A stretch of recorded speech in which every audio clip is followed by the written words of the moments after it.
Procure os CDs e os DVDs aí das conferências passadas e vocês vão entender as gracinhas dele. Tudo bem, gente? Que dia maravilhoso, não é? Conferência maravilhosa. Eu tenho sido muito abençoado. Eu espero que vocês tenham a mesma percepção que eu tenho tido. Tem sido muito bom, tem sido um momento interessante, um momento de comunhão, de muita conversa. E eu tenho crescido muito, tenho aprendido muita coisa. E eu quero sair daqui uma pessoa melhor. Amém. Eu acredito que esse deve ser o nosso desejo, como cristãos, como filhos de Deus. Amém? Vamos orar? Pai, muito obrigado por mais uma manhã, por mais um dia em Tua presença e no Teu Espírito. Te louvamos pela Tua palavra, que é lâmpada para os nossos pés, é luz para os nossos caminhos, nos alimenta, nos fortalece, nos dá convicção, certeza e maturidade. Te agradeço por cada um dos meus irmãos, das minhas irmãs que estão aqui presentes. Nós te louvamos, Pai, pelas dádivas, todas as coisas boas que nos tem dado em Cristo Jesus. Eu te peço, Pai, em nome de Jesus, que a Tua palavra flua livremente nesse momento, que ela possa nos trazer esclarecimento sobre coisas que ainda não entendemos, que possa nos trazer, Pai amado, a renovação do entendimento. Desejamos compreender a Tua vontade, crescer nos Teus planos, nos Teus propósitos. Somos dependentes da direção do Teu Espírito Santo, que é o nosso professor, o nosso ajudador, o nosso guia, o nosso conselheiro. Te pedimos em nome de Jesus, espírito de sabedoria, espírito de revelação. Desejamos transbordar da forte convicção do entendimento da Tua vontade em nossa vida em Cristo Jesus. Se você puder, por favor, ore um pouco em línguas juntamente comigo. Eu queria que você me ajudasse.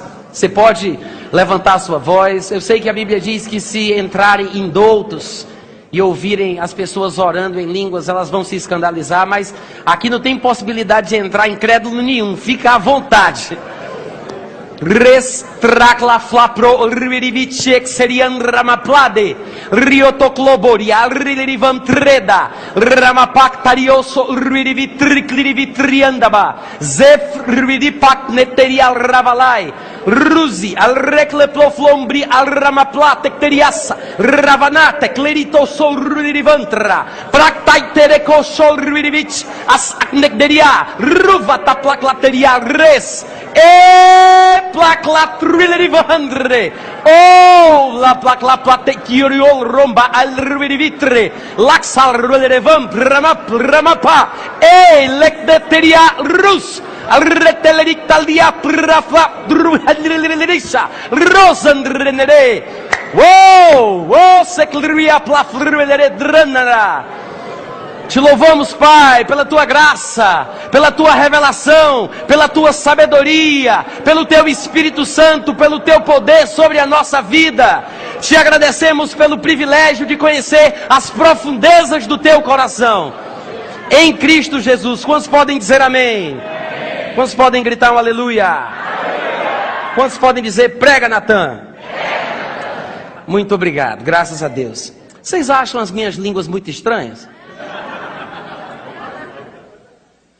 Por alguma razão, quando eu ensino em alguns lugares, algumas pessoas ficam rindo quando eu falo em línguas. Mas se você achar que as minhas línguas são estranhas, eu quero dizer para você que é porque as minhas línguas são as originais. Tem que ser estranho. Hoje pela manhã eu quero conversar com vocês a respeito de um tema básico. De um tema essencialmente básico, mas muito importante para o crescimento cristão. De fato, eu vou falar a respeito de crescer espiritualmente, crescimento espiritual, que é um assunto, acredito eu, seja do conhecimento de todos nós. Há livros muito bons do irmão Reagan que falam sobre isso, como o extraordinário crescimento da fé, crescendo espiritualmente, o espírito humano, o homem em 3 dimensões. E eu acredito que devamos ter uma boa noção sobre a importância e os processos do crescimento espiritual. Então, há algumas passagens do Novo Testamento que deixam bem claro o interesse de Deus, o desejo de Deus, a vontade de Deus, para que o crente cresça. Eu quero citar aqui, como introdução da mensagem, alguns versículos. Você não precisa abrir, porque eu vou ler. Se quiser abrir, pode, não é pecado. Mas, em 1 Pedro, no capítulo 2, no versículo 2... nós conhecemos a passagem onde Pedro diz: desejai ardentemente, como crianças recém-nascidas, o genuíno leite espiritual. Ele diz: genuíno leite espiritual, para que por ele vos seja dado crescimento para a salvação. Ele fala de leite espiritual, porque ele está falando aqui, ou pelo menos está implícito, está falando e está implícito sobre o assunto do crescimento espiritual. Leite espiritual para crescimento espiritual. Hebreus capítulo 5, no versículo 12 e 13, o autor de Hebreus diz: pois com efeito, quando devíeis ser mestres, atendendo ao tempo decorrido, tendes novamente necessidade de que alguém vos ensine de novo. Então eu sei que não é o que a gente vai falar hoje pela manhã, mas é interessante observar que Paulo diz que às vezes é necessário falar de novo as mesmas coisas. E ele diz: vocês têm necessidade de que alguém vos ensine de novo quais são os princípios elementares das palavras de Deus. Assim, vos tornastes como necessitados de leite e não de alimento sólido. Ora, todo aquele que se alimenta de leite é inexperiente na palavra da justiça, porque é criança. Mas o alimento sólido é para os adultos. Mais uma vez, a palavra de Deus fala sobre alimento que produz crescimento. Tanto é que ele fala sobre o leite para a criança e fala do alimento sólido para o adulto. O genuíno leite da palavra, que produz o crescimento, a maturidade espiritual, é a palavra de Deus, como nós sabemos. A palavra é o genuíno leite, mas a palavra também é o alimento sólido. Depende do nível em que a pessoa se encontra e da maneira em que aquela palavra é ministrada, né? Nós sabemos que numa reunião como essa, onde temos, sei lá, umas 600, 500 pessoas reunidas, uma mensagem só é entendida ou recebida de 500, 400 formas diferentes, porque cada um de nós recebe de acordo com o nosso nível de crescimento espiritual, com o nosso nível de percepção das coisas de Deus, do nosso conhecimento da palavra. Então, a palavra se renova a cada manhã, não porque ela mude, mas porque nós mudamos e a entendemos melhor. Então, ela é leite, mas ela também é alimento sólido. O interessante, pelo menos para a mensagem desta manhã, é percebermos que este é mais um texto que fala sobre alimentação espiritual e crescimento espiritual. Você poderia repetir comigo, crescimento espiritual? Crescimento espiritual. Em Efésios, capítulo 4, do versículo 11 ao 15, que é um texto bem conhecido nosso, Paulo diz: e Jesus Cristo mesmo concedeu uns para apóstolos, outros para profetas, outros para evangelistas, outros para pastores e mestres, com vistas ou visando o aperfeiçoamento dos santos. Eu quero que você, quando lê a palavra aperfeiçoamento, entenda maturação, maturidade. Ele está falando sobre o crescimento espiritual. E ele continua explicando, e isso vai ficar mais claro ainda. Ele diz: estes dons ministeriais, que são capacitados por Deus para falar, ensinando ou pregando, promovem o aperfeiçoamento dos santos, para o desempenho do serviço deles, que é a edificação do corpo de Cristo. Até que todos cheguemos à unidade da fé, do pleno conhecimento do Filho de Deus, ou seja, a perfeita varonilidade, o que é uma expressão que fala sobre crescimento, ser homem perfeito, homem maduro, homem formado, adulto. E ele diz: à medida da estatura da plenitude de Cristo, que é a referência de maturidade que nós temos para esta vida na terra. E no versículo 14 ele diz: tudo isso para que não mais sejamos como meninos. Não mais sejamos como meninos. Porque todo aquele que nasce de novo é como um bebê recém-nascido, que deseja ardentemente o genuíno leite da palavra, para que por ele possa crescer. Então, todos passam por essa fase. Mas é interessante que haja uma nota sempre falando sobre a importância de avançar. E ele diz: não mais sejamos como meninos, agitados de um lado para outro, ou seja, todo mundo já passou por isso. É uma pena dizer, mas tem alguns que ainda permanecem nessa situação, mesmo depois de 10 anos de crente, 15 anos de crente, porque esse crescimento espiritual, essa maturidade da qual ele está falando, não está necessariamente associada ao tempo decorrido. Tanto é que um dos versículos introdutórios, da nossa mensagem, fala exatamente sobre isso. Paulo diz: vocês, devido ao tempo decorrido, já deveriam ser mestres, mas ainda precisam de leite. Então, o crescimento não está atrelado obrigatoriamente ao tempo de crente que se tem. O crescimento espiritual está associado ao desejo, ao ardor e à busca, à valorização desta palavra que alimenta e faz crescer. E ele continua, para que não mais sejamos como meninos, agitados de um lado para outro e levados ao redor por todo vento de doutrina, pela artimanha dos homens, pela astúcia com que induzem ao erro, mas, seguindo a verdade em amor, cresçamos. Vamos dizer, cresçamos. Fala isso com mais alegria, cresçamos. Então, é isso que Deus quer, cresçamos em tudo, naquele que é a cabeça, Cristo Jesus.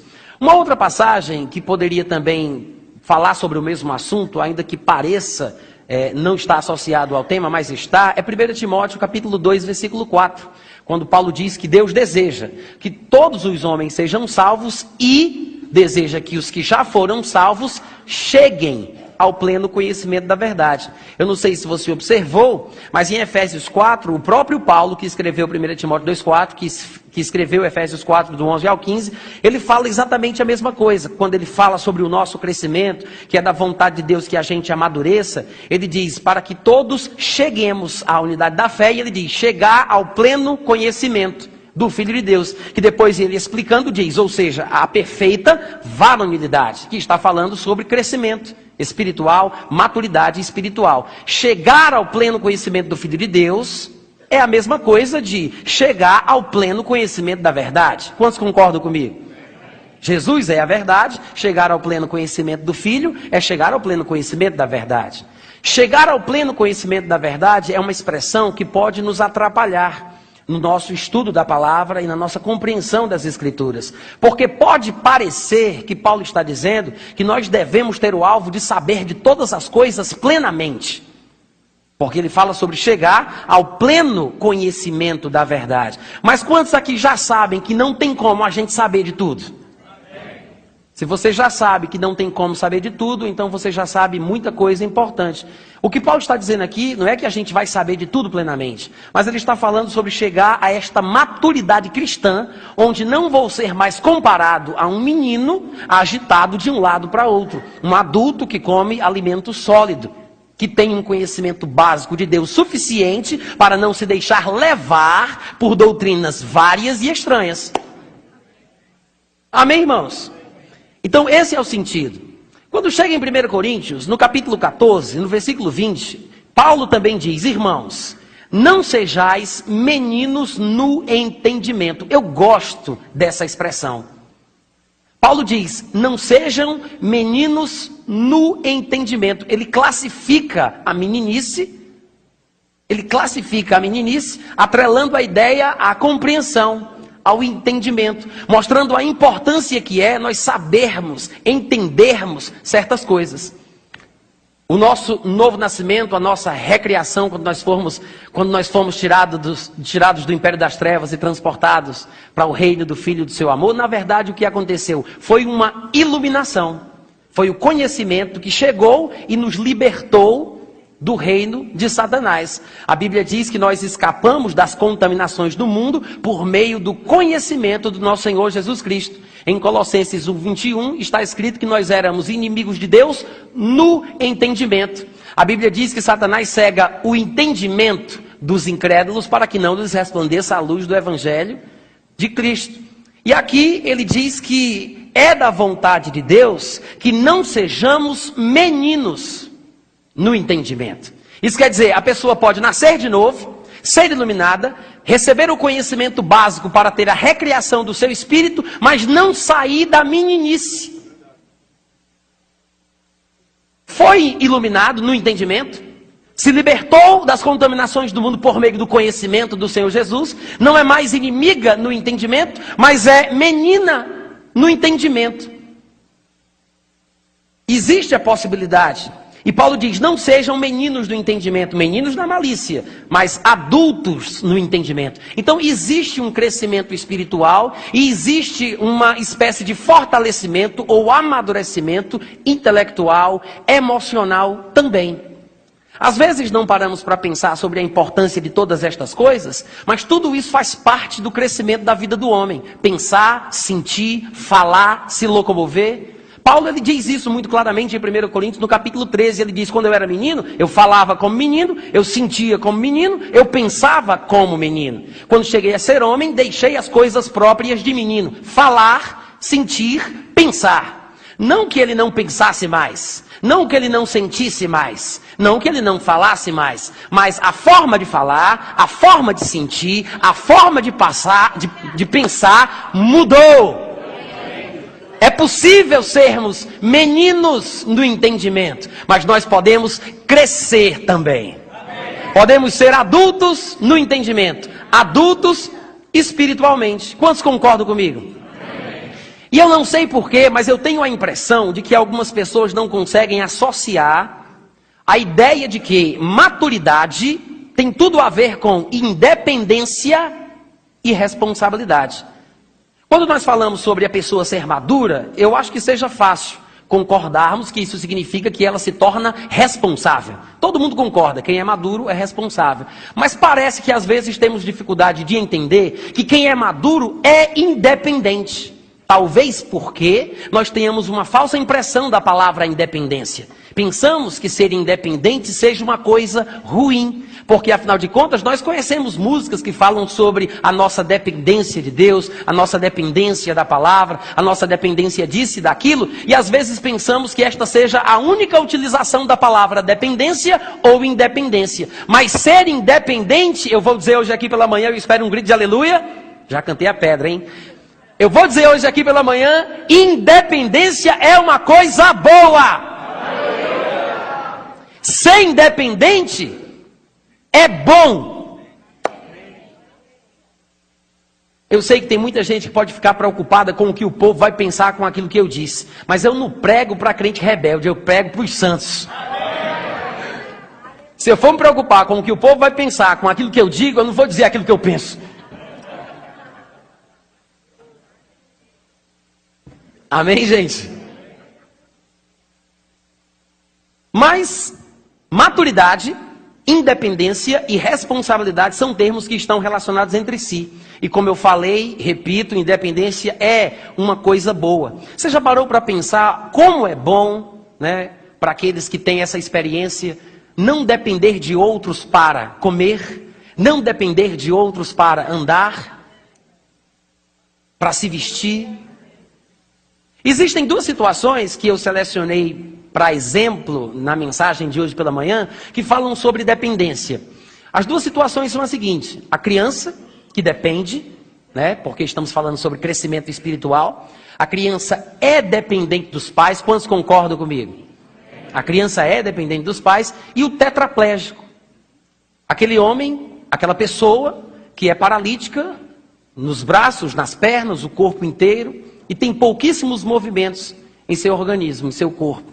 Ela é completamente dependente. São duas pessoas, a criança e o tetraplégico, que dependem de uma outra. Não é verdade? É verdade ou não é? Só que sabemos que a dependência da criança é uma coisa saudável, porque faz parte de um processo da vida. Ser tetraplégico, não. Ser tetraplégico não é uma coisa de Deus.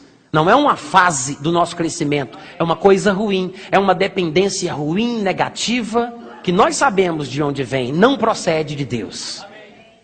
Mas a infância é de Deus, quando está na fase certa. Se a criança depende de outros quando tem que depender, está certo. Se aquela criança alcança 20 anos e ainda depende, como se fosse uma criança de colo, alguma coisa está errada. Os irmãos concordam comigo?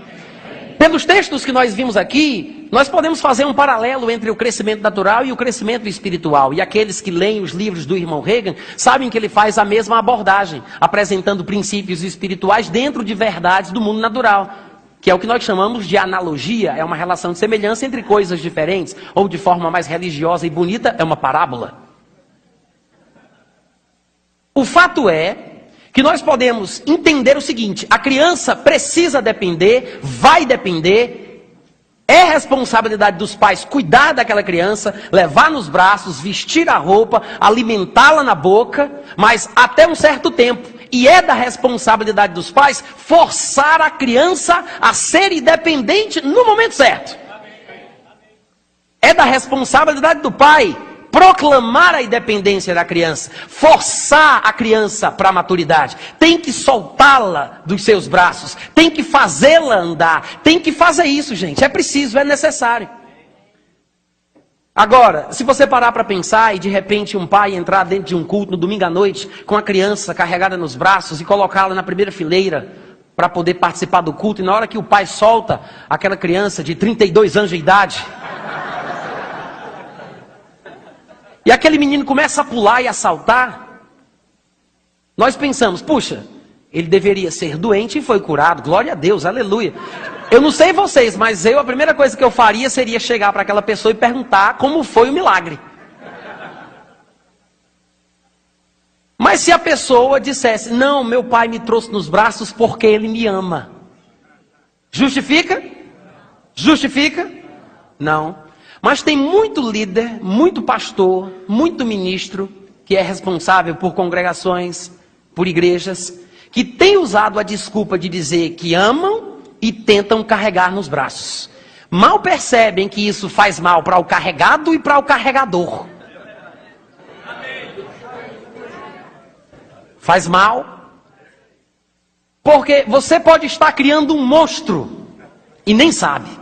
Às vezes o pastor pensa que tem que cuidar das particularidades da vida pessoal dos membros, porque não tem uma referência bíblica do que seja o ministério pastoral. Talvez o nosso pensamento sobre o que seja pastor é mais uma influência cultural do que realmente bíblica.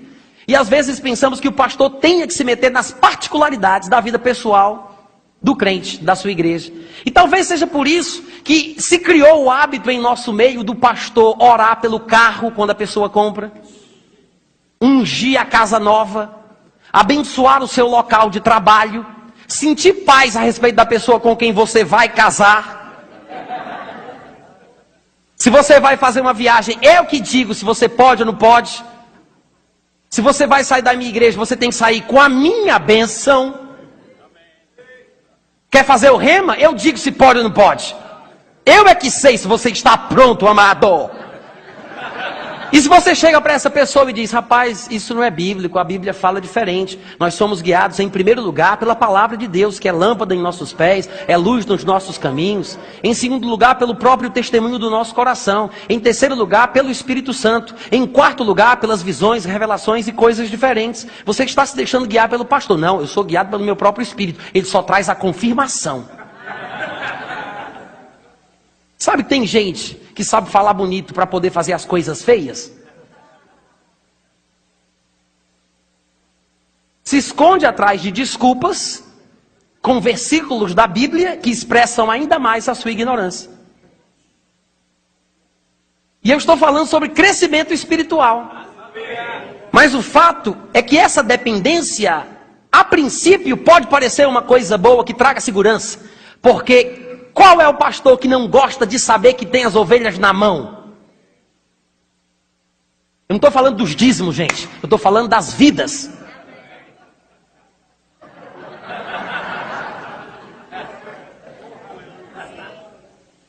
É uma tendência, é uma tentação querer ter controle. Querer controlar, interferir na vida particular dos indivíduos. E nós temos que fugir a esta tentação, porque a Bíblia nos ensina completamente diferente disso. Agora, pode até parecer uma coisa correta no início da igreja, quando nós temos 50 membros, 60, 70, 100, a gente começar a ter um cuidado maior de ir na casa de um, ir na casa do outro, tomar café com um, tomar café com o outro. Mas isso pode se tornar um círculo vicioso, e depois que a igreja começar a crescer, você não vai ter condição de estar na casa de todos ao mesmo tempo. E você, sem querer, e não venha me dizer que você não vai cometer esse erro, porque nós vemos o erro cometido, pelo menos de forma parecida, em Atos capítulo 6, quando os apóstolos na igreja de Jerusalém, por não perceberem a multiplicação do número dos discípulos, acabaram se esquecendo das viúvas dos helenistas, e gerou murmuração na igreja. Mas maduros como eram, perceberam a besteira que estavam fazendo e mudaram a sua ordem de prioridades. E deram então aquela tarefa para outros e se consagraram ao que era mais importante para eles. Amém.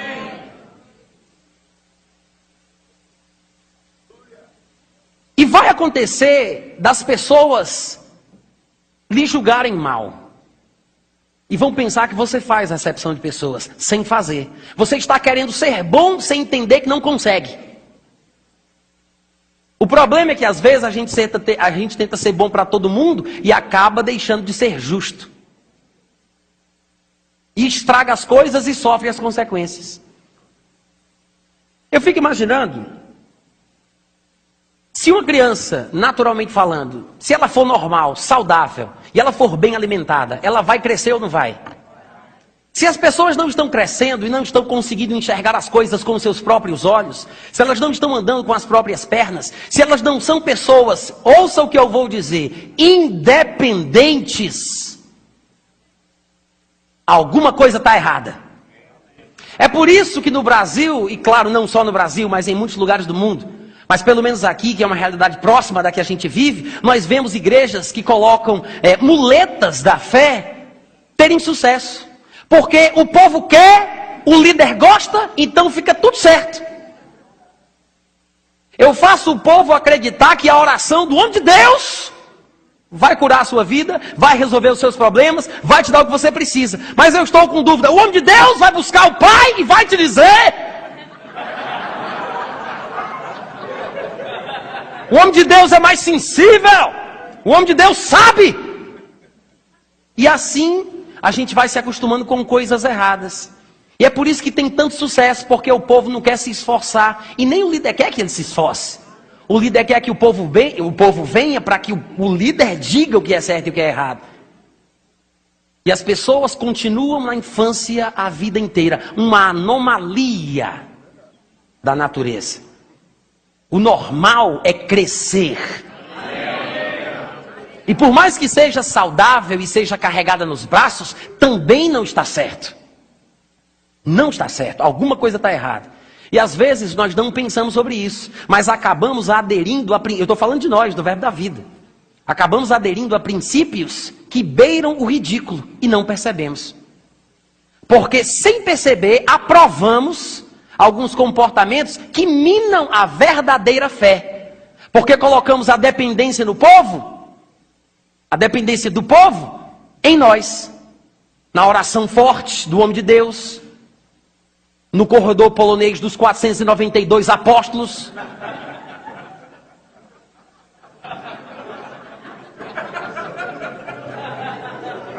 Com licença, Júnior, muito obrigado.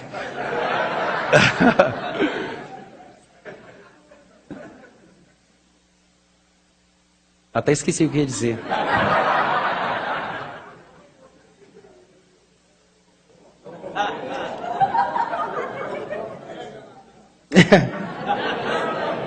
O que foi que eu disse agora?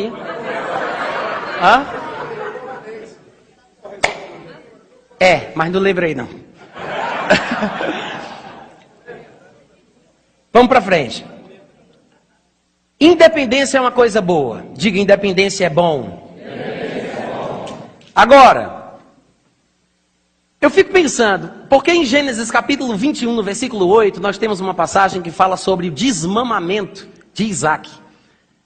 É um texto sucinto, simples, que diz que Isaac cresceu e foi desmamado. Mas é interessante, diz cresceu e foi desmamado. Vocês poderiam repetir essa profunda expressão bíblica? Diga comigo, cresceu e foi desmamado. Você sabe o que é ser desmamado? Ele está falando aqui sobre mama, sobre amamentar, amamentação, que faz parte do crescimento. Tomar o genuíno leite, não falsificado, vem direto do peito da mãe, né? Para que ele cresça. Cresceu, para de mamar, foi desmamado. O problema é que tem gente que mama e nunca cresce. Alguma coisa está errada, no sentido espiritual. E diz que nesse dia em que o menino foi desmamado, Abraão deu um grande banquete, porque era motivo de alegria. O que mostra que o menino está crescendo, está chegando à sua adolescência, vai chegar na juventude, está se formando, se tornando um homem. A amamentação faz parte do processo normal, natural, do crescimento e amadurecimento do ser humano. Mas isso não quer dizer que o ser humano tem que mamar até a morte. Amém, gente? Agora, infância e dependência não são coisas que se limitam apenas a uma roupa que a criança não pode vestir sozinha, a um lugar para o qual ela não pode ir sozinha. A criança não come só, a criança não se veste só. Mas você já parou para pensar que também está associado a ideias de pensamento, de sentimento, de gosto, de escolha e de vontade? Porque a roupa que a criança veste não é da cor que ela gosta, até porque nem sei se ela tem querer. O pai escolhe, o pai decide, é do gosto do pai. Mas todo pai maduro, que sabe que tem que ter algum gosto para o seu filho, algum querer para o seu filho nessa fase, entende que se ele educa o filho e o faz crescer corretamente, vai chegar um momento em que o pai não vai tentar estabelecer a sua vontade sobre a vontade do filho. Mas ele vai dar ao filho a capacidade de poder escolher a roupa que ele quer, a cor que ele quer, as coisas que ele faz. Mas essa capacidade de sentir, de pensar, de gostar, de querer, é também uma coisa que amadurece e que muda. Da mesma forma, no mundo espiritual. Não só no sentido físico, de se movimentar, de se locomover, falando da criança, mas também no sentido emocional, interior, intelectual, os pensamentos, os sentimentos. Irmãos, eu acredito que existe um tempo em que os pastores, os ministros devem carregar nos braços aqueles que chegam na igreja, feridos, cheios de mágoa, de dor, de sofrimento. Tem muita gente quebrada dentro da igreja. E eu acho até que tem alguns que desprezam isso. Mas existe sim a responsabilidade para com aqueles que ministram de cuidar desse tipo de gente. Mas não é cuidar de uma forma irresponsável. Não é cuidar para estragar. Quantos sabem que dependendo da formação, da educação, pode ser que aquela criança se transforme num marginal? Às vezes é culpa do pai, culpa do pastor, culpa do líder, que não sabe como cuidar, que não sabe como tratar. É preciso carregar nos braços? Sim, carregar nos braços, limpar as sujeiras, fazer aquilo que for preciso, por um certo tempo, durante uma determinada fase. Passou do tempo saudável, vai ser doentio, o relacionamento vai ser doentio, vai gerar problema para o pastor, vai gerar problema para o liderado. E todos aqueles que são pais sabem disso, que quando a criança ela suja a fralda, você tem que limpar a criança e jogar a fralda no lixo. Mas você fica com a criança. Né?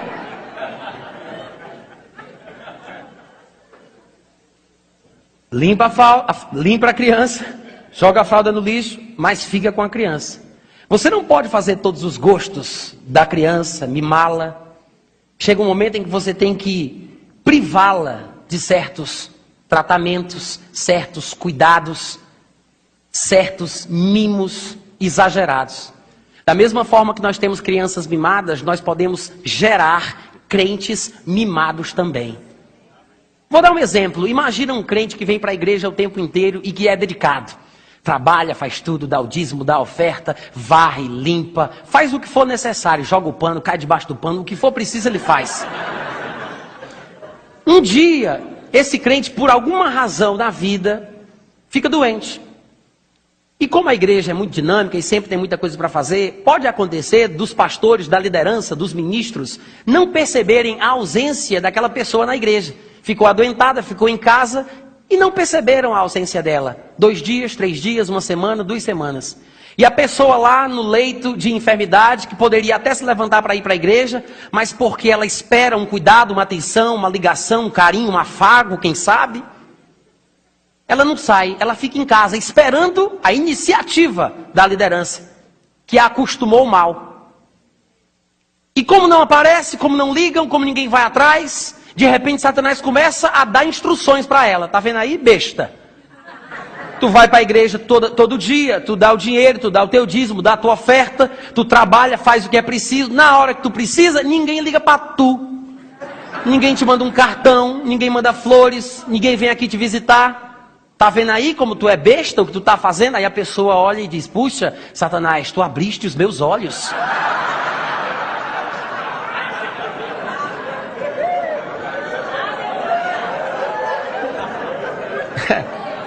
É verdade que a pessoa não faz isso.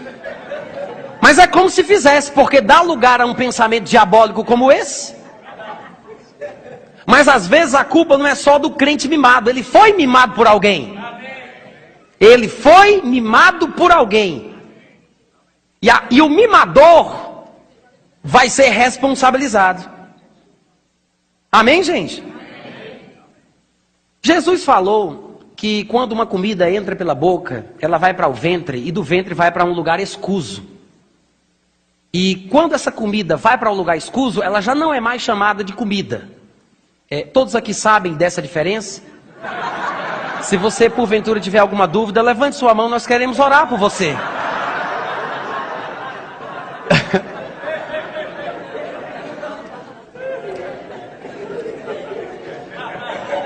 Presta atenção. Quando essa comida entra pela boca, vai para o ventre e sai para um lugar escuso, vira de nome. Muda o nome. Existem vários nomes para isso. Alguns não dá nem para a gente falar aqui, né? Uma vez eu ouvi o pastor dizendo que nos Estados Unidos as criancinhas chamam de Dudu, se eu não me engano, né? E em alguns lugares, em algumas famílias, chamam de popa. Popa? Popô? Pupa? Guto, me ajude. Pupa? Pupa. Então existem nomes, pupu, pupu, pupa, cada um chama como quer, tá? O que eu quero dizer é que eu vou chamar de pupu ou popô.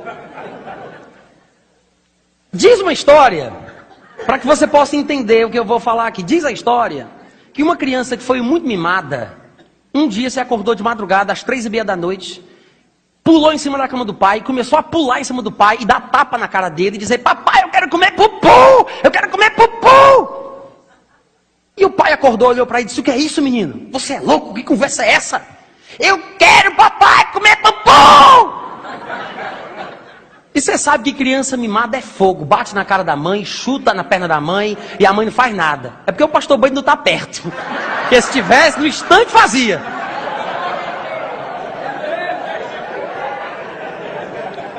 Mas aí a criança insiste e o pai, que botou no mau costume, né? Criou um monstro, agora cuida. Aí lá vai o pai para fazer o negócio para a criança porque quer comer pupu. Aí o pai faz. Aí pega a colher, dá para a criança e diz: vai, menino, vai, faz o que tu quer. Aí: não, o senhor tem que provar primeiro. Aí o pai olha assim para a criança e diz: eu não vou fazer isso. O senhor vai fazer, o senhor vai provar primeiro. Aí disse: eu não vou, meu filho. Você vai! Aí o pessoal começa a bater nos apartamentos: vou chamar a polícia, vou chamar a polícia. Aí o pai criou o monstro, tem que cuidar. Pega a colher, vai lá e prova. Misericórdia. Aí ele olha para a criança e diz: vai, meninas, o senhor comeu o pedaço que eu queria. Comeu o pedaço que eu queria.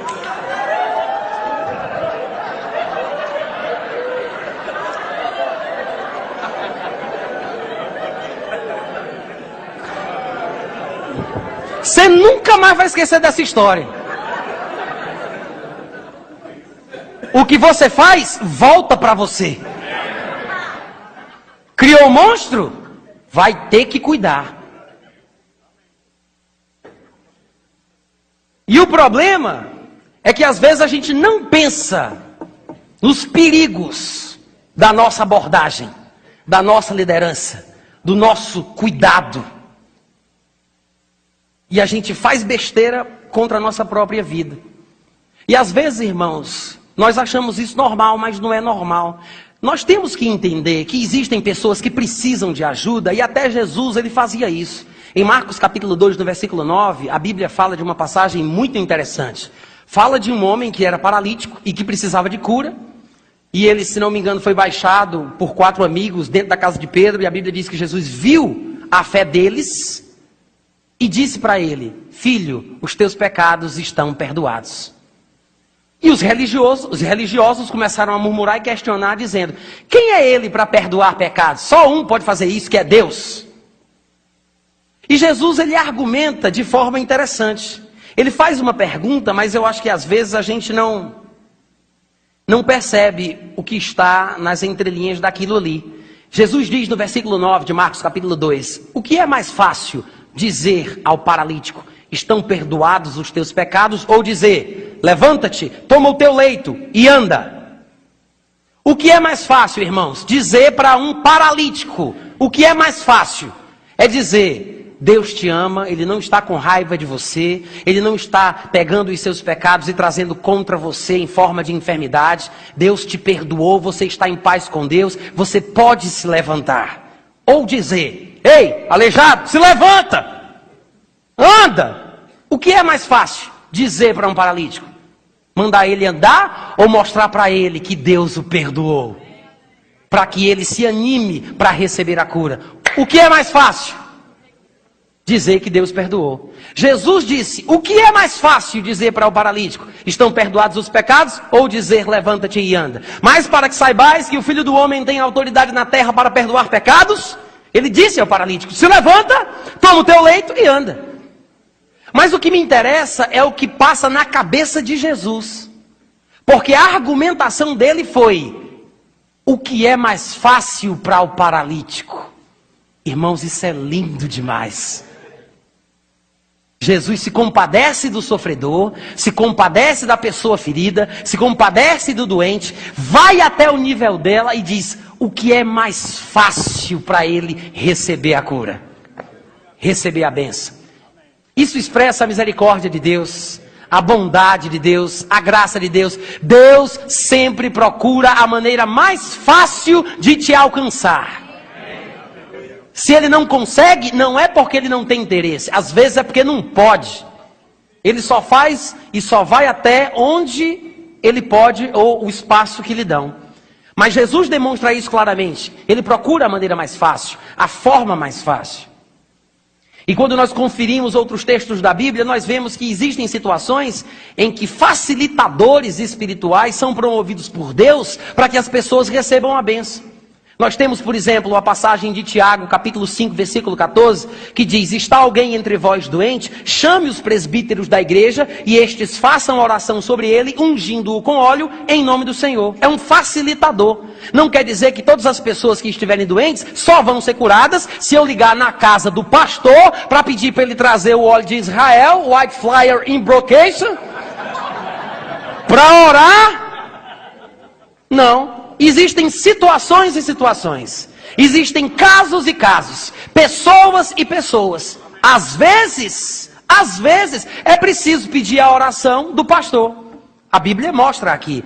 O problema é nós queremos transformar a exceção em regra, pensando que isso é sinônimo de cuidado e zelo.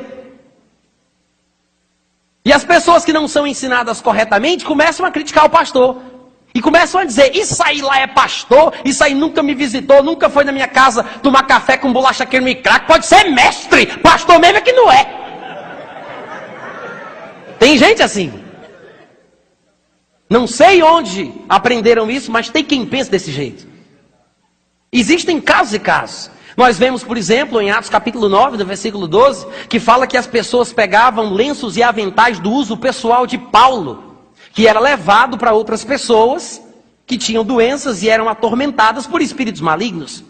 Existem situações e situações, mas não podemos fazer da exceção a regra. Em 1 Coríntios capítulo 12, versículo 11, falando dos dons do Espírito Santo, ou das manifestações do Espírito Santo, como também é biblicamente chamado, a Bíblia diz que os dons do Espírito se manifestam como Ele quer. Ele distribui como lhe apraz. O que significa que a Bíblia diz para a gente desejar os melhores dons, mas a manifestação deles não está no nosso querer. A Bíblia diz, desejai os melhores dons, mas quem vai desejar manifestá-los ou não, não sou eu, é o Espírito Santo.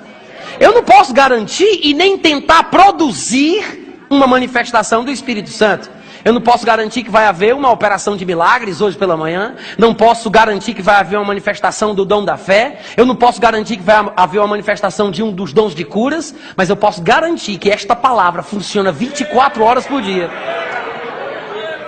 Irmãos, uma exceção como um dom do Espírito Santo que se manifeste visando um fim proveitoso é lucro, é bênção, é maravilhoso. Nós queremos, nós cremos, louvado seja Deus. Mas eu não vou basear a minha fé nisso. As manifestações do Espírito Santo seguem sempre esta mesma regra. É como, por exemplo, aquela situação daquele homem paralítico no tanque de Betesda. A Bíblia diz que tinha muita gente doente ali, e de vez em quando vinha um anjo, mexia das águas, mas só o primeiro que entrasse era curado. Não importava a cor, o sexo, a idade, o primeiro que entrasse. Uma manifestação e depois passava. Ninguém poderia garantir que seriam curados todos, só um que entrasse. Mas aí chega Jesus trazendo um novo conceito. A palavra em pessoa pergunta para o homem: você quer ser curado? Você quer ser curado? Aí ele disse: querer eu quero, mas não tem ninguém que me coloque lá dentro do tanque. Jesus não perguntou: você quer entrar no tanque para ser curado por uma manifestação? Ele perguntou: você quer a cura ou a manifestação? Jesus é a palavra. Irmãos, graças a Deus pelas manifestações do Espírito Santo. Graças a Deus pelos dons do Espírito Santo.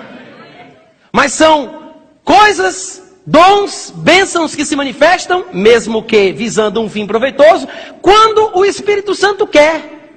Eu não posso colocar a minha expectativa nisso, nem em coisas semelhantes.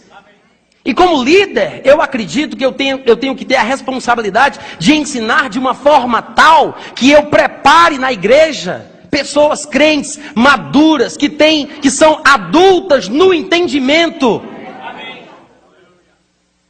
espiritualmente crescidas, capazes de discernir uma coisa da outra, mas que não se confundem por causa de experiências vividas por outros. Porque às vezes a experiência que alguém vive e narra no púlpito se transforma em doutrina, porque é tão bonito que eu quero para mim. E não podemos transformar experiência em doutrina, em que área for. Quantos aqui sabem disso? E eu já estou quase terminando. Eu vou falar a respeito de uma experiência daqui a pouco. Mas antes de começar a falar sobre ela, eu quero que você entenda que Jesus, como eu acabei de dizer, sabedor que tem pessoas que são mais carentes, que estão numa fase do seu crescimento espiritual, que precisam de uma forma mais fácil para serem abençoadas, para serem curadas, para serem tocadas. Ele disse uma coisa interessante que às vezes eu penso que a gente não entende. Em João, no capítulo 4, no versículo 48, conversando com um certo, não sei se era um capitão romano, eu não me lembro agora quem era a pessoa, mas conversando com esta pessoa, em João, capítulo 4, ele diz no versículo 48, se não virdes sinais e prodígios, de modo algum acreditareis.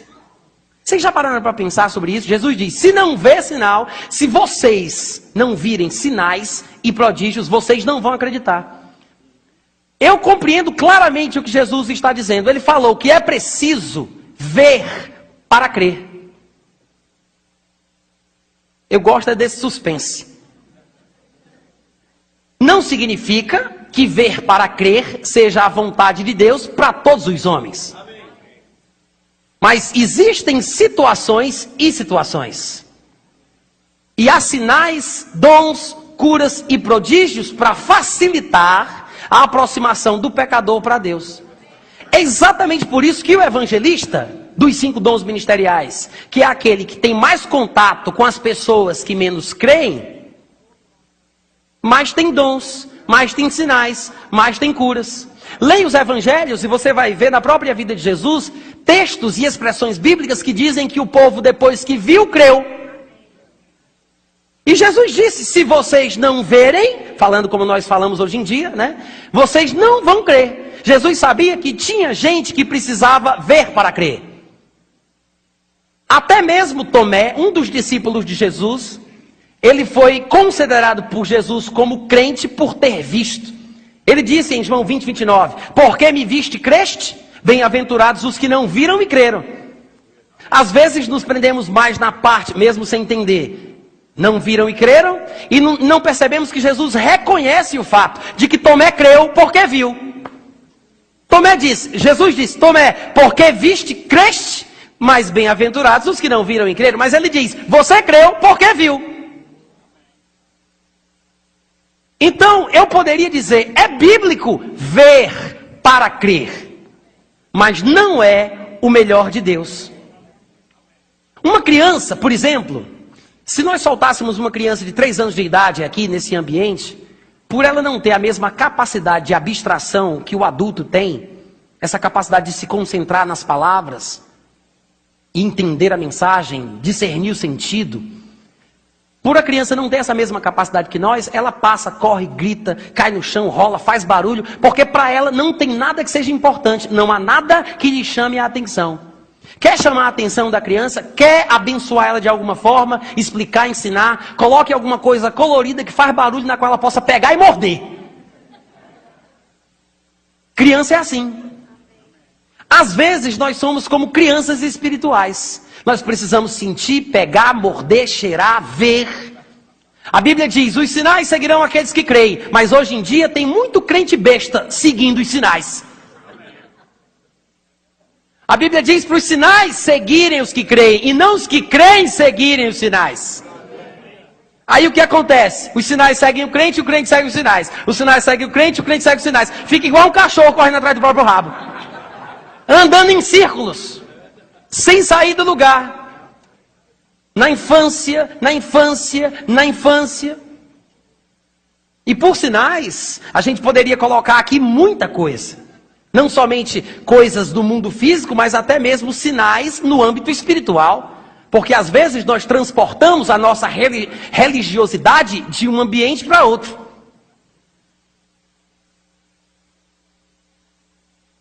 E eu me lembro de Lucas capítulo 24, que é o penúltimo texto que eu quero ler nessa manhã. Eu queria que você abrisse comigo. E é a partir desse texto que eu vou chegar na história de Tomé,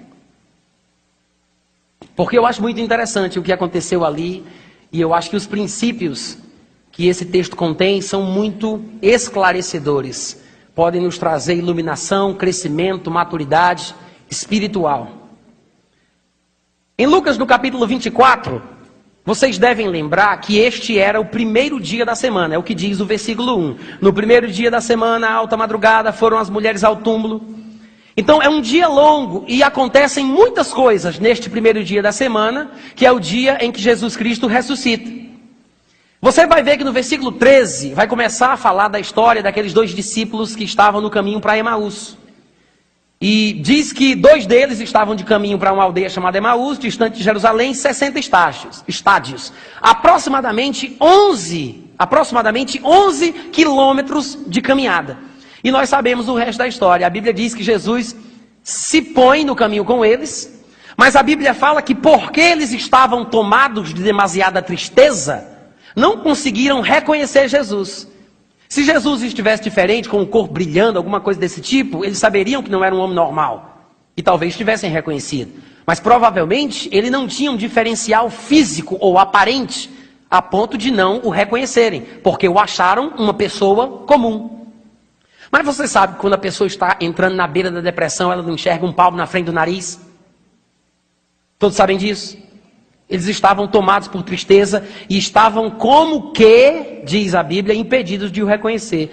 E a história é engraçada, a gente não vai ler toda ela, mas é engraçado porque quando Jesus se aproxima e eles não reconhecem, Jesus observa que ninguém fala com ele, ninguém o reconhece e ele pergunta, o que é isso, no versículo 17, o que é isso que vos preocupa? E de que ides tratando à medida que caminhais? O que é isso que vos preocupa? E pararam entristecidos. Um, porém, chamado Cleopas, que só entrou para a história por causa do mico que ele pagou, respondeu a Jesus dizendo, tu és o único, porventura, que tendo estado em Jerusalém, ignoras as ocorrências destes últimos dias? Que discurso bonito, né? Mal sabe ele que ele está falando com o protagonista das ocorrências dos últimos dias. E eu acho mais curiosa ainda a resposta que Jesus dá, porque Cleopas, com toda a ousadia, ele se volta indignado pela falta de sensibilidade daquele transeunte. E ele diz: tu és o único, porventura, que tendo estado em Jerusalém, ignoras as ocorrências dos últimos dias. Aí Jesus olha assim para eles assim: quais? Não é curioso? Como se ele não soubesse. Eu gosto da abordagem de Jesus. Começou, aí Jesus diz: agora continua que eu quero ouvir. Quais ocorrências dos últimos dias? Aí ele vai explicar o que aconteceu a Jesus, o Nazareno, versículo 19, que era um varão profeta, poderoso em obras e palavras diante de Deus e de todo o povo, e como os principais sacerdotes e as nossas autoridades o entregaram para ser condenado à morte e o crucificaram, aleluia! Ora, nós esperávamos que fosse ele quem havia de redimir a Israel. Mas depois de tudo isso, é já este o terceiro dia. É engraçado. Ele diz: já é o terceiro dia desde que estas coisas sucederam. Eu acho que toda vida que um discípulo de Cristo nessa época falasse terceiro dia, eles deveriam lembrar de alguma coisa. Mas eles dizem: é o terceiro dia. Terceiro dia, terceiro dia. Bom, já é o terceiro dia. Jesus disse: eu vou ressuscitar no terceiro dia. Era o terceiro dia. Mas se eles tivessem dado crédito às palavras de Jesus, eles estariam na expectativa de quem era que ia ver primeiro. E no versículo 22 diz, ele continuando o seu discurso tão empolgado: é verdade também, oh glórias, que algumas mulheres das que conosco estavam nos surpreenderam, tendo ido de madrugada no túmulo e não achando o corpo de Jesus, voltaram dizendo terem tido uma visão de anjos, os quais afirmam que ele vive, aleluia. De fato, olha isso, gente, de fato, alguns dos nossos foram ao sepulcro, verificaram a exatidão do que disseram as mulheres, mas não viram. É o terceiro dia, algumas mulheres foram no templo, viram anjos que dizem que ele está vivo, como ele havia falado. Alguns foram e verificaram a exatidão das palavras das mulheres, que foi uma repetição do que os anjos disseram, lembrando do que Jesus falou. Mas ninguém viu. Qual é o ponto aqui? É crer naquilo que se diz ou crer naquilo que se vê? Há uma lerdeza espiritual disponível para o crente.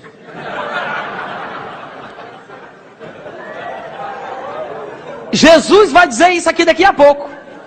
Tardo, lerdo de espírito. Gente, vocês sabem que nem tudo que está disponível deve ser recebido. Mas existe essa possibilidade do crente ser menino, sendo levado de um lado para outro, imaturo na fé, imaturo espiritualmente, se deixando levar pelo que vê, precisando de sinal para saber se é ou não é de Deus. E aqui, curiosamente, o texto se divide. Depois, quando você for ler novamente em casa, você vai observar que parece que a tônica da narrativa é essa: mostrar a diferença entre crer por meio de ver e crer por meio do que se ouve.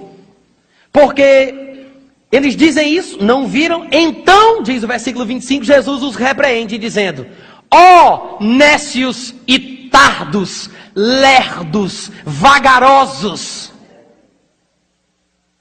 É preciso mostrar o que Jesus está dizendo aqui. Tardo significa lerdo, vagaroso, demorado para entender, para crer. Lerdos de coração, para crer tudo o que os profetas disseram. E a Bíblia diz que Jesus começa a falar: porventura não convinha que o Cristo padecesse e entrasse na sua glória? E começando por Moisés, discorrendo por todos os profetas, expunha-lhes o que a seu respeito constava em todas as Escrituras. Quando se aproximavam da aldeia, para onde iam, fez ele menção de passar adiante, mas eles o constrangeram. Fica conosco, Jesus entrou. No versículo 30 diz que aconteceu que quando estavam à mesa, Jesus pegou o pão, abençoou, partiu e lhes deu. Só que quando Jesus pega o pão, abençoa e parte, ele faz do mesmo jeito que sempre fez. E quando os discípulos veem o jeito de Jesus partir o pão, esses lerdos, só agora, percebem que é Jesus.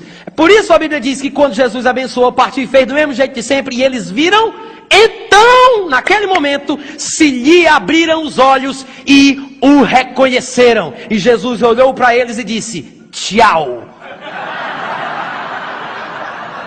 Na hora, 11 quilômetros de caminhada, com Jesus Cristo ressuscitado, e os homens dando lição de moral em Jesus.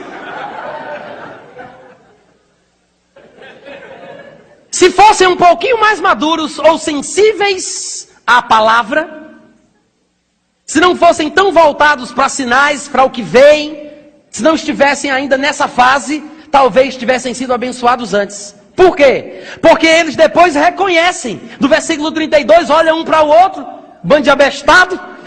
Depois que Jesus não está mais lá, o que é que eles dizem? Porventura não nos ardia o coração quando ele pelo caminho nos falava, expondo as escrituras? E agora? Não adianta mais nada. Em outras palavras, eles disseram, rapaz, Jesus vinha conversando com a gente e todo o tempo eu sentia um ardor no meu coração, mas eu não vi nada. Uma coisa por dentro mexia comigo, mas eu não senti nada. Algo por dentro me inclinava para fazer, mas eu não tive um sinal. Quantos crentes sentem esse ardor debaixo do ensinamento da palavra? Esse fogo por dentro. Mas esperam outro momento especial onde possam ser tocadas. Para que aí pensem que vão receber. É porque o povo está predisposto a ser tocado, mas não está pronto para ser ensinado. Só depois que é tocado é que percebe a importância de ser ensinado. Irmãos, graças a Deus pela misericórdia do Pai de descer até o nosso nível, nos alcançar em nossa mediocridade, nos abençoar da forma mais fácil que Ele encontre para nós. Mas isso não é uma confirmação do nosso estilo de vida. Isso não é uma confirmação do nosso nível de espiritualidade. É uma demonstração da sua graça, da sua misericórdia, de que Ele desce até onde nós estamos, para nos incentivar, para subirmos ao nível dEle. No resto dessa história aqui, você vai ver que diz no versículo 33, que na mesma hora, olharam para o outro, se levantaram, voltaram para Jerusalém. Não é curioso porque eles convenceram Jesus de ficar com eles, porque já era tarde, era perigoso, o dia já estava terminando, é melhor ficar aqui, porque estavam tristes, não tinham fogo no coração, não tinham expectativa de vida. Agora que estão animados, nem lembraram do perigo da noite. Se levantaram e foram embora para Jerusalém na mesma hora, até o cansaço esqueceram. E quando chegaram lá em Jerusalém, a Bíblia diz que encontraram reunidos os 11 e outros com eles, os quais diziam, o Senhor ressuscitou e já apareceu a Simão. Eu fico pensando o que eles iam dizer.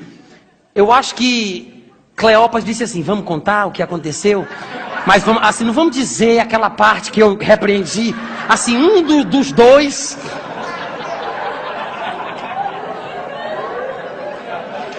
Irmãos, por que o nome desse homem entrou na história? Isso aqui virou lenda, todo mundo contando. Tu conhece Cleópas? Pedro, tu conhece Cleópas?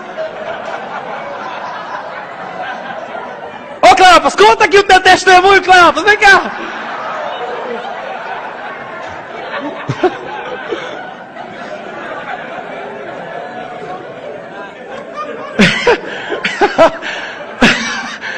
No versículo 35 diz que os dois contaram o que lhes aconteceram no caminho. E você sabe que crente sempre conta a coisa de uma forma bem espiritual, né? Eu consigo imaginar, pelos amigos que eu tenho hoje em dia, eu consigo imaginar como foi que eles contaram essa história aqui. Eu consigo imaginar. Não há nada de novo debaixo do sol, amados. Os dois contaram o que lhes aconteceram no caminho e como fora por eles reconhecido no partir do pão. Ó! Mas ninguém falou sobre não ter conhecido na hora da caminhada. Na hora do partir do pão, um segundinho de nada, eles reconheceram. Mas 11 quilômetros de caminhada, ninguém diz. E quando eles contaram isso, a Bíblia fala no versículo seguinte, que falavam ainda estas coisas, quando Jesus apareceu no meio deles. Eles estavam falando e Jesus apareceu. Eu fico imaginando Cleópas, opa, e aí Jesus, tudo bom? Paz! Olá, Cleopas. Tudo bem?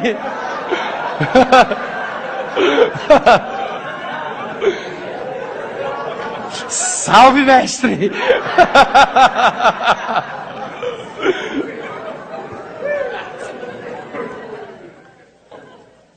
Que bom que mesmo rindo a gente aprende uma coisa profunda. E diz depois que ele mostra as mãos, os lados, aquela coisa toda. E vocês sabem que nessa aparição, Tomé não estava presente. Aqui no livro de Lucas, a história não continua como eu gostaria. Mas João fez o favor de contar o resto. Eu queria que você abrisse comigo lá em João no capítulo 20. Porque o resto da história é muito interessante. Porque continua nessa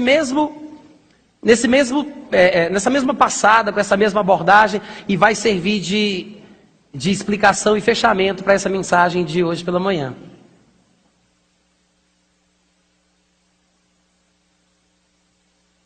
João capítulo 20, lá no versículo 19, para a gente identificar que realmente o texto está falando sobre a mesma situação, o mesmo momento que nós lemos lá em Lucas capítulo 24. Diz assim, no versículo 19, ao cair da tarde daquele dia, o primeiro dia da semana, né, era aquele dia lá, trancadas as portas da casa, onde estavam os discípulos com medo dos judeus, que é o que a gente viu. Eu sei que a gente não leu, mas vocês conhecem a passagem, Lucas 24, do 36 ao 43, fala sobre isso. E ele continua, trancadas as portas da casa, onde estavam os discípulos com medo dos judeus, veio Jesus, pôs-se no meio e disse-lhes, Pai, seja convosco. Dizendo isto, mostrou as mãos, o lado, alegraram-se, portanto, os discípulos ao verem o Senhor. Disse-lhes, pois, Jesus outra vez, Pai, seja convosco. Assim como o Pai me enviou, eu também vos envio. Havendo dito isto, soprou sobre eles e disse, recebei o Espírito Santo. Se de alguns perdoardes os pecados, seriam perdoados, se retiverdes, serão retidos. Diz o versículo 24 que nesta primeira aparição, Tomé, um dos 12, chamado Dídimo, não estava com eles quando veio Jesus. No versículo 25, diz que disseram para Tomé, os outros discípulos, Tomé, glória a Deus, vimos o Senhor. Mas ele respondeu, vocês viram, mas eu não vi. Se eu não vir, ou se eu não ver, como a gente fala hoje em dia, nas suas mãos o sinal dos cravos, e ali não puser o dedo, e não puser a mão no seu lado, de modo algum acreditarei. E tenho dito. Irmãos, Tomé tomou uma decisão. Se você prestar bem atenção no palavreado de Tomé, ele está fazendo uma escolha. Ele diz, vocês viram, mas eu não vi. Se eu não vir, ou se eu não ver, nas suas mãos o sinal dos cravos, se ali não puser o dedo, se eu não puser a mão no seu lado, de modo algum acreditarei. Crer ou não crer, eis a questão. É uma escolha, é uma opção. Tomé decidiu, ele disse, vou crer, se. Pode ser que nós, crentes da palavra, irmãos da revelação, talvez a gente não fale desta forma tão descaradamente. Mas nas entrelinhas do nosso palavreado, às vezes deixamos escapar a nossa dependência de um sinal físico ou espiritual para confirmar uma coisa que eu já deveria saber. Mas aqui nós vemos a infantilidade de Tomé e ao mesmo tempo uma experiência extraordinária, espetacular, que pode virar testemunho para ser contado em rede nacional na televisão. Porque Tomé, particularmente com os discípulos, disse, eu sei que vocês viram, mas eu não vi. Se eu não vir nas suas mãos, se ali não puser o dedo, se não chegar a mão do seu lado, não vou crer. Ele disse isso enquanto ele não via Jesus ao redor. Se ele visse Jesus na frente dele, ele não diria isso, diria? Não. Ele falou isso porque ele não viu Jesus, mas Jesus estava vendo ele. Ele não estava vendo Jesus, mas Jesus estava vendo ele. Tanto é que a Bíblia diz no versículo 26 que passados 8 dias, estavam outra vez ali reunidos os seus discípulos e Tomé estava com eles. Estando as portas trancadas, veio Jesus, pôs-se no meio e disse-lhes, Pai seja convosco. E diz a Bíblia que logo, a Bíblia frisa o fato de que logo disse a Tomé, põe aqui o dedo, vê as minhas mãos, chega também a mão, põe-na no meu lado, não sejas incrédulo, mas crente.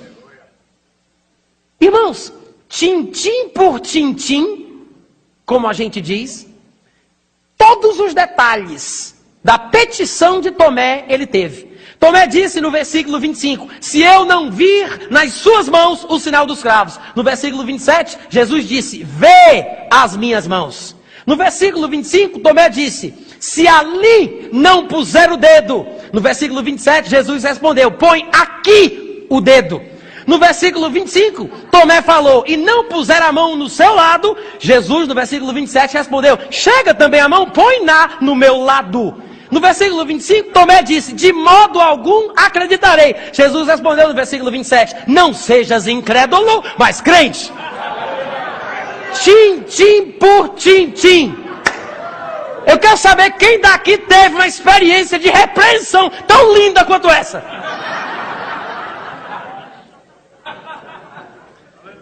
Porque isso aqui foi uma experiência sobrenatural, extraordinária. Jesus fez uma viagem especial de volta, para dar para Tomé exatamente o que ele queria. Tintim por tintim, ponto por ponto, do jeitinho que ele falou.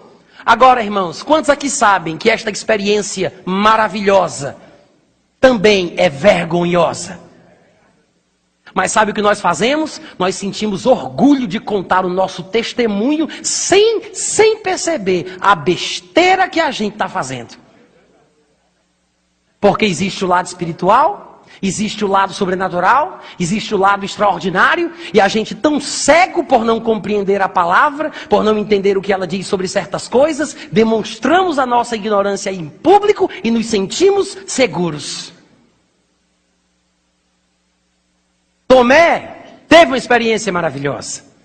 Foi profundo, foi bonito, foi lindo, mas eu é que não quero. Tomé viu, diz no versículo 28. Tomé, aliás, respondeu-lhe Tomé, Senhor meu e Deus meu. Peraí, tem alguma coisa errada aqui. Tomé disse, eu só vou crer se eu ver, se eu pegar, se eu tocar.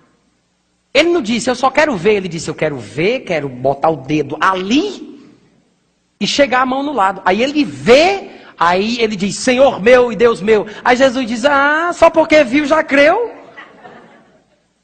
Jesus diz, porque viste, creste, não quer pegar? Você não disse que tinha que chegar a mão? Só porque viu já creu? Jesus reconhece que o fato dele ter visto foi suficiente para ele crer. É bíblico ver para crer. Não é o melhor de Deus. E Jesus acrescenta, porque me viste, creste? Bem-aventurados os que não viram e creram. Eu não vou perguntar quem são esses, porque eu sei que alguns dos irmãos poderiam levantar a mão dizendo, somos nós. Jesus não está falando da gente. Quando ele disse, bem-aventurados os que não viram e creram, ele não está falando de você, ele não está falando de mim. Porque se ele fosse falar de nós, ele conjugaria o verbo corretamente. Eu não sei se vocês perceberam, mas ele não disse, bem-aventurados aqueles que não verão, mas crerão. Não, ele falou do passado. Ele diz, bem-aventurados aqueles que não viram para trás, aqueles que não viram e creram. Ele não estava falando de nós, ele estava falando de Pedro, de João, porque diz a Bíblia que quando as mulheres contaram que viram os anjos, que Jesus estava ressuscitado, disseram que elas estavam loucas. Porém, Pedro e João correram para o túmulo. E a Bíblia diz aqui na narrativa que a gente leu de Lucas 24, que alguns dos nossos foram verificar a exatidão das palavras das mulheres. Alguns creram do que as mulheres disseram. Foram no túmulo não porque precisavam crer, mas talvez pela ânsia, pela expectativa, pela euforia, pela emoção. Mas creram no que as mulheres disseram. E Jesus chega e diz, você, Tomé, creu porque viu, mas tem gente que creu sem ver.